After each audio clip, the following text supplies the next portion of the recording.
안녕하세요. 빛나쌤입니다. 2025 수능에 나올 수능 특강 쉽게 이해하기 시간이고요. 수능 특강에 나온 어려운 지문을 쉽게 이해해서 수능에서 비문학 독해를 수월하게 하고자 하는 프로그램입니다. 수능 1등급 만들기 프로젝트 수능 특강 주제 통합 7이고요. 법의 이념에 관한 글입니다. 자, 이제 글의 순서에 따라 문단별로 정리해 나갈 텐데요. 1문단 정리 들어갑니다. 처음 시작이 반이라고 하죠. 1문단에서 독해 방향이 잡히니까요. 집중해서 처음 1문단을 잘 따라오기 바랍니다. 자, 1문단부터 정리해 보겠습니다. 법은 규범의 일종이지만 도덕, 종교 등의 다른 규범들과는 달리 국가를 전제하고 국가 공권력에 의해 실현된다. 따라서 법은 국가 공동체가 추구하는 목적이 명시된 규범인 헌법에 들어맞아야 한다라고 설명하고 있는데요.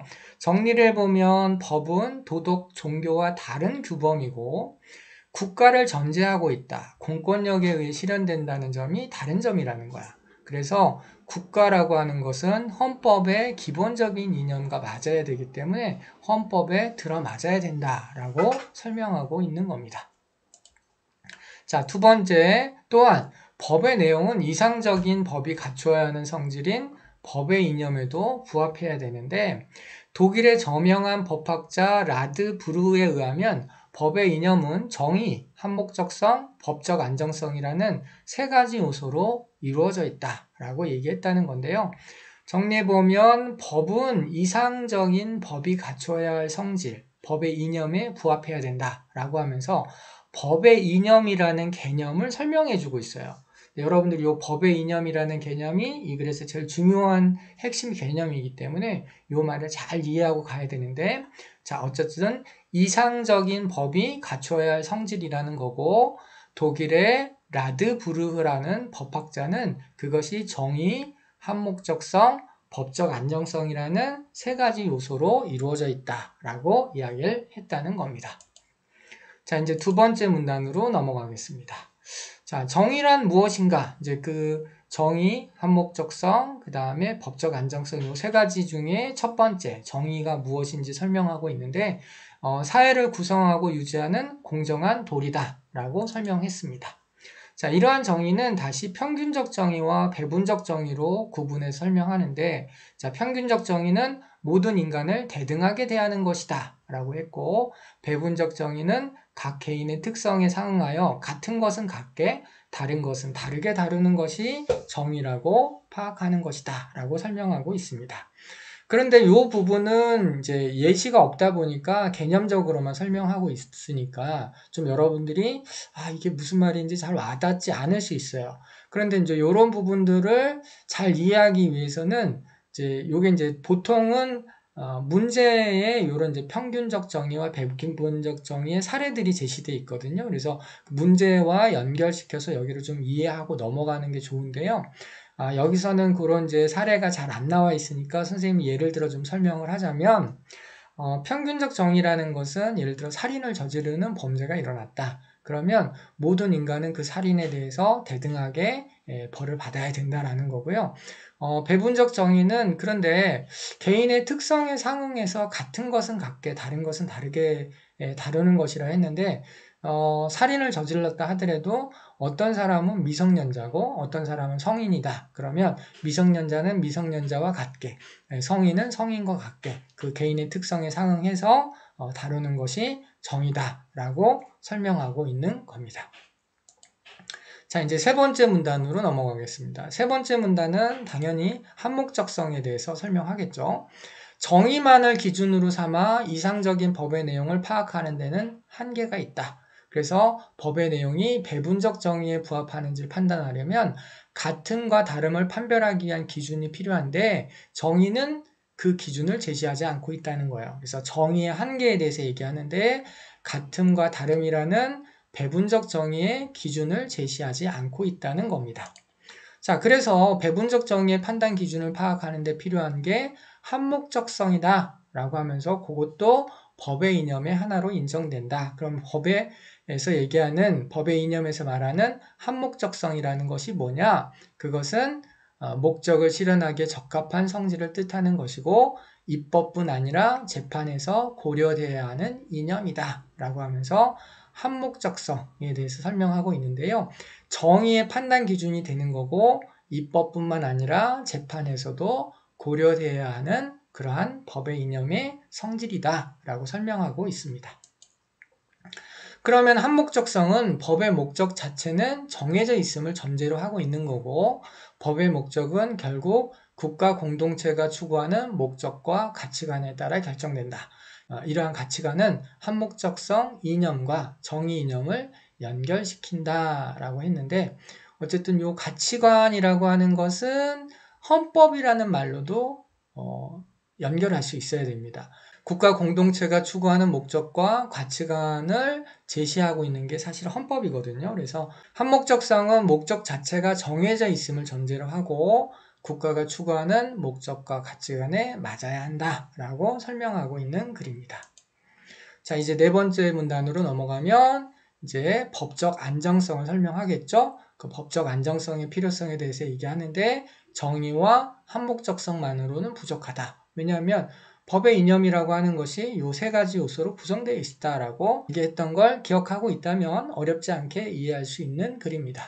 법적 안정성 이념의 내용은 법규범의 내용은 명확해야 하고 한번 정해지면 일정 기간 동안 유지되어야 한다는 것이고 법적 안정성 이념은 법규범의 본연의 기능을 수행하기 위해 필요하다.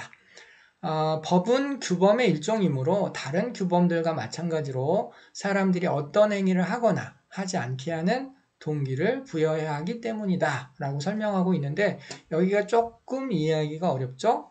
정리를 해보면 법적 안정성은 명확해야 돼. 그러니까 법 규범의 내용은 명확해야 되고 일정 기간 유지돼야 된다. 여기까지는 좀 잘 알 수 있겠죠? 그런데 이게 이제 법적 안정성 이념은 법 규범의 기능을 수행하기 위해서 필요하대요. 그러니까 이게 이제 필요성인데 그럼 법 규범의 기능이라는 게 뭐냐? 그걸 이제 뒤에서 설명하고 있어요. 법은 규범이야. 그러니까 어떤 행위를 하거나 하지 않게 하는 어떤 기준이 돼야 되고 동기를 부여해야 된다. 그래야 규범이 될 거 아닙니까? 그래서 다른 규범들과 마찬가지로 자, 이 규범이 있으니까 이 행동은 해야 되겠다. 또는 이 행동은 하지 말아야 되겠다. 라는 생각을 부여해 줄 수 있는 그런 규범의 기능을 수행해야 한다라고 설명하고 있는 겁니다.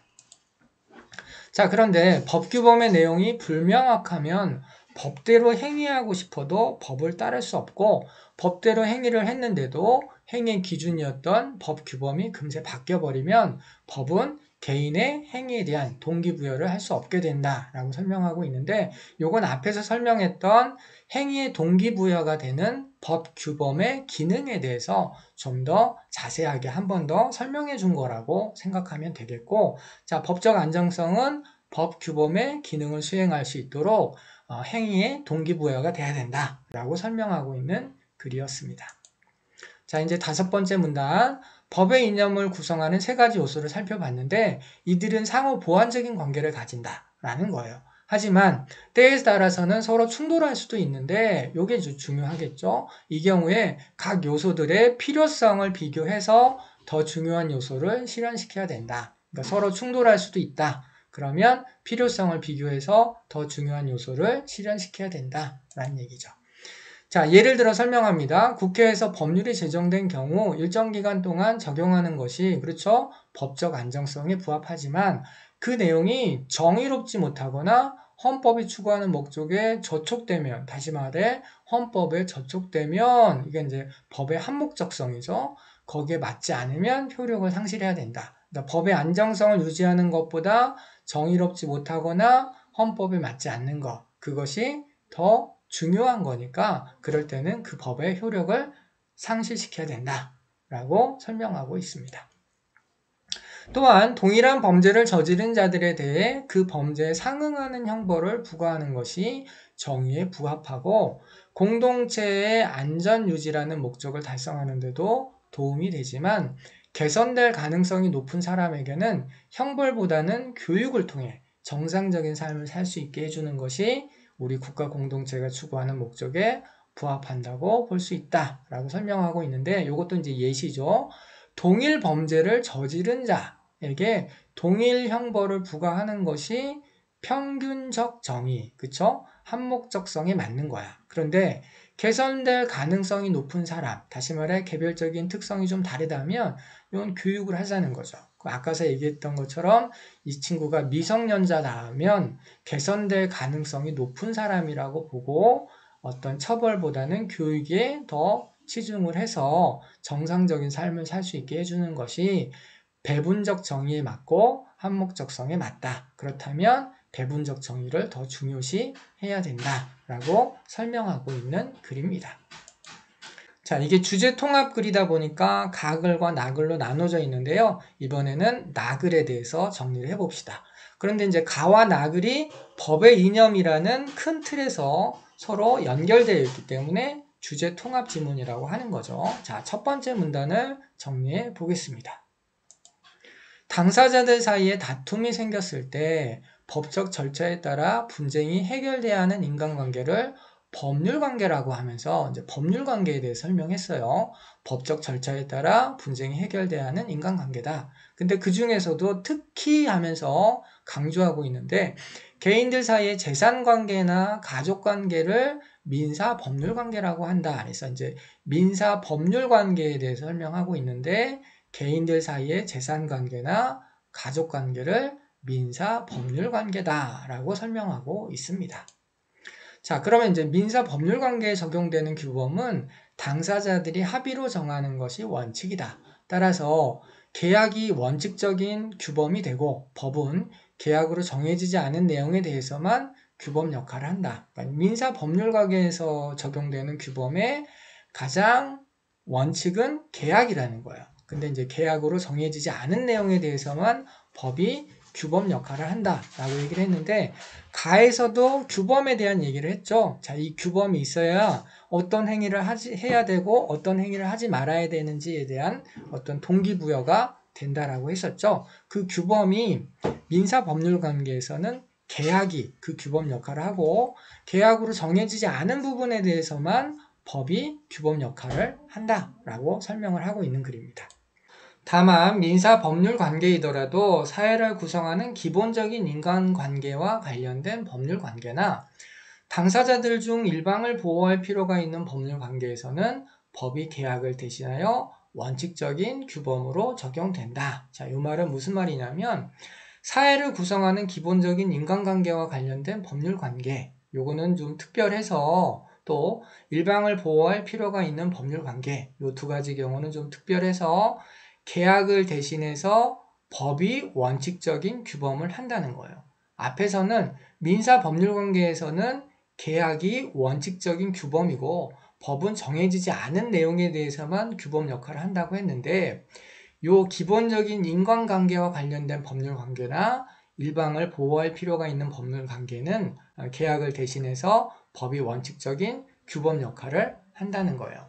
예를 들어 설명을 해보면 아버지에 대해서 정하는 어떤 규범은 계약이 아니라 법으로 정해진다는 거죠. 무슨 얘기냐면 계약으로 자 아버지에 대한 정의를 막 해버리면 이 법이라는 게 흔들릴 수밖에 없잖아요. 따라서 그런 인간관계, 기본적인 인간관계와 관련된 법률관계는 계약보다는 법이 우선이라는 거고요.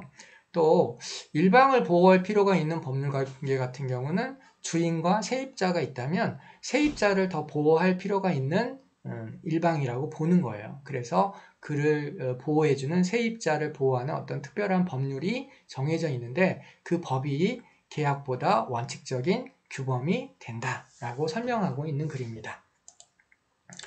자, 민사법률관계에서 적용되는 법에는 성문법, 관습법, 조리의 세 종류가 있다.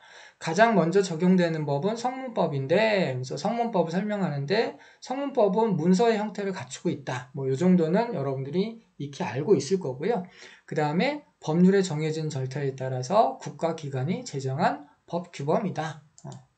그 다음에 이에 비해 관습법이라는 것은 사회 구성원들 사이에서 오랫동안 반복되어 온 관행이 법으로 받아들여지게 된 경우를 뜻한다. 그래서 관습법에 대해 설명하고 있는데 이 정도도 알고 있죠? 오랫동안 반복되어 온 관행이 법으로 받아들여진 경우. 이 경우는 성문법이 없을 때 법 규범을 역할을 하는 거고요. 대신 얘가 법 이념에 부합해야 돼. 법 이념에 부합하지 않는데 오랫동안 반복되어 온 관행이라고 해서 법이 될 수는 없는 거겠죠. 그래서 마지막 법 이념에 부합해야 한다라는 말이 굉장히 중요한 말입니다. 자, 이제 세 번째 문단으로 넘어가겠습니다. 자, 법이 규범으로 적용돼야 할 민사 법률 관계에 해당하지만 이에 관한 성문법과 간습법이 모두 없는 경우가 있을 수 있어. 이런 현상은 사회적 상황이 급변할 때 발생하게 되는데 성문법은 국가기관의 재정 절차를 거쳐야 하고 관습법은 사회적 관행이 형성돼야 하므로 성문법이 정해지고 관습법이 만들어지는 데까지는 시간이 걸리기 때문에 그 사이에 필요한 법이 있는데 그때 성문법과 관습법이 모두 없을 경우에 필요한 규범이 바로 조리라는 겁니다.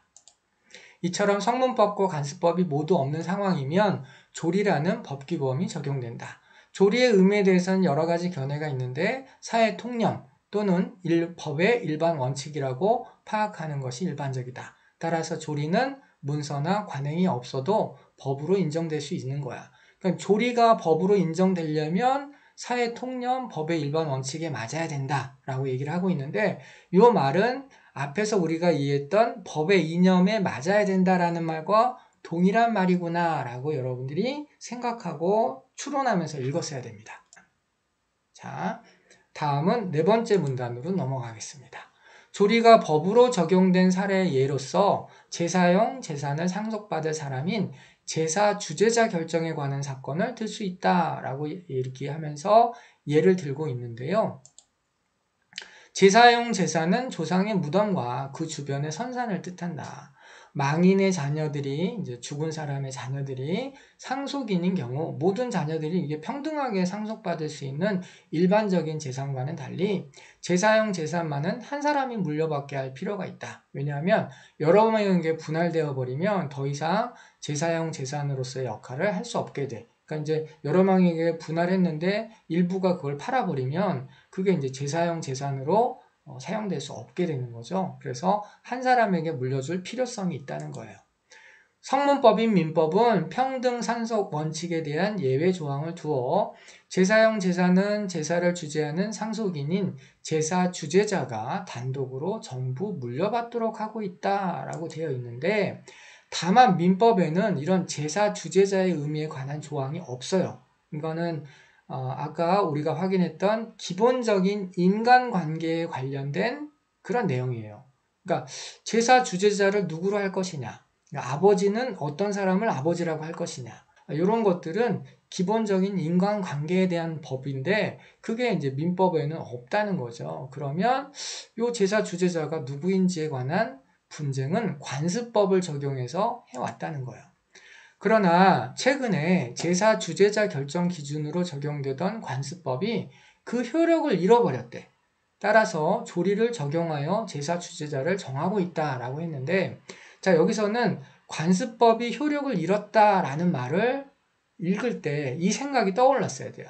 그럼 앞에서 관습법은 헌법이라는 목적에 맞아야 된다. 다시 말해 법 이념에 맞지 않을 경우에는 효력을 잃을 수 있다라는 생각을 했어야 되는 거고요. 따라서 그 경우에는 조리를 적용해야 된다라고 설명하고 있는 글이었습니다. 자, 여기까지 글의 내용을 이해했다면 문제를 한번 풀어보겠습니다. 첫 번째 문제는 글의 전개 방식과 관련된 문제인데 법의 이념의 의미에 관한 대립되는 견해가 있었나요? 그런 거 없었죠? 법의 이념을 활용하여 상반된 관점을 하나의 관점으로 정리했나? 그런 내용 없었죠? 법의 유형에 관한 학설의 발전 과정을 보여줬나? 그것도 없었고 법의 내용을 목적을 제시하고 이러한 목적을 달성하기 위해 법이 갖춰야 할 성질을 소개했다. 그거는 나에서 얘기한 게 아니라 가에서 얘기했죠. 가는 법의 이념의 구성 요소들과 그 관계에 대해서 그렇죠. 정의, 한목적성, 법의 안전성 이런 구성 요소들을 세 가지를 얘기했었고 나는 민사 법률 관계에 적용되는 법의 유형과 그 관계에 대해 설명하고 있다. 그렇죠? 5번이 정답이네요. 그래서 이런 문제는 논지전개 방식과 관련된 문제는 일단 이 글이 무엇에 대해서 어떤 형식으로 설명하고 있는지를 잘 정리하고 있다면 지금처럼 쉽게 풀 수 있는 문제입니다. 자, 가의 내용과 일치하지 않는 것은 그랬는데 가의 내용을 잘 이해하고 있는지 묻는 문제죠. 국가의 목적을 규정한 헌법은 당연히 한목적성 판단의 기준이 되는 거고, 규범은 사람들이 행위를 할 것인지 결심하는데 영향을 준다. 그렇죠? 동기부여에 영향을 미친다라고 했었고, 도덕규범은 규범의 일종인데 법규범과 마찬가지로 공권력에 아니지 공권력에 의해서 실현되는 것은 법이지 도덕과 법은 그런 측면에서 다르다 했으니까 3번이 정답이네요. 입법뿐 아니라 재판에서도 국가 공동체가 추구하는 목적을 실현하기에 적합한 성질이 있어야 된다. 그렇지? 한목적성을 설명할 때 입법뿐만 아니라 재판에서도 고려돼야 된다라고 했었고요. 그 다음에 국가 공동체의 가치관은 요게 이제 헌법이라고 그랬죠. 법의 한목적성 판단에 영향을 미치지만 법적 안정성, 그렇죠. 법적 안정성은 규범의 기능과 관련된 거지 한목적성, 헌법의 어떤 가치관과 연결된 건 아니었죠. 가치관과 연결된 건 한목적성이었죠. 5번은 맞는 선지입니다.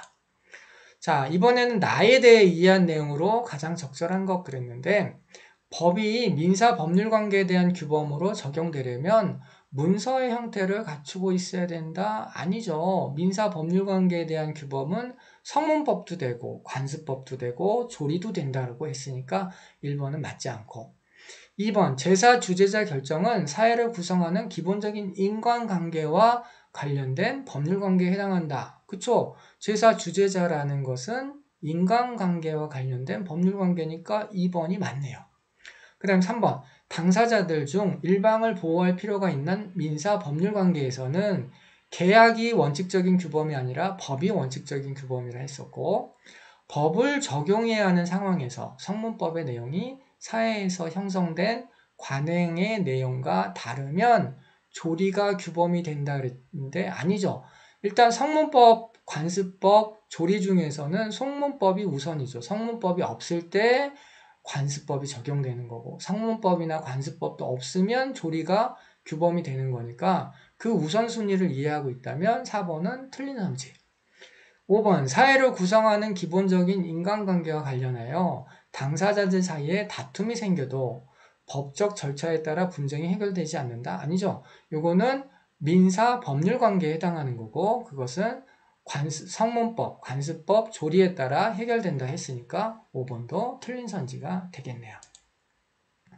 자, 이번에는 보기에 적용하라는 문제인데 기억에 해당하는 판결들의 예의다 라고 했는데 이건 이제 조리에 해당하는 거죠. 그 사례를 한번 볼까요? 제사 주재자가 사망하면 그의 자녀들 중 가장 나이가 많은 남성이 제사 주재자의 지위를 물려받는다는 것이 관행이었다 이 말이야.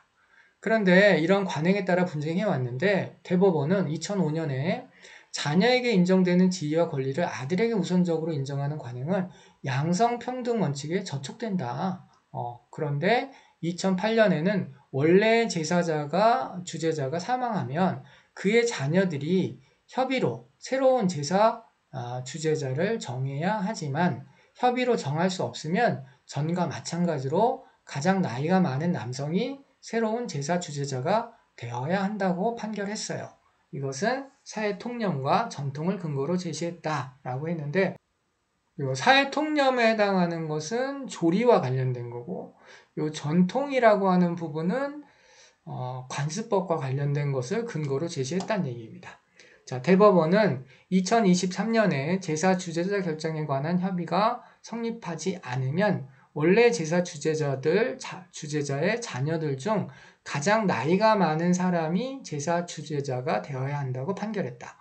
제사 주재자 결정 기준에 관한 새로운 관행은 아직 형성되지 않은 상태였는데 연령만을 기준으로 다른 건 고려하지 않고 연령만을 기준으로 제사 주재자가 정해져야 한다고 본 것이다 라고 설명하고 있습니다. 자, 그러면 대법원은 2005년 판결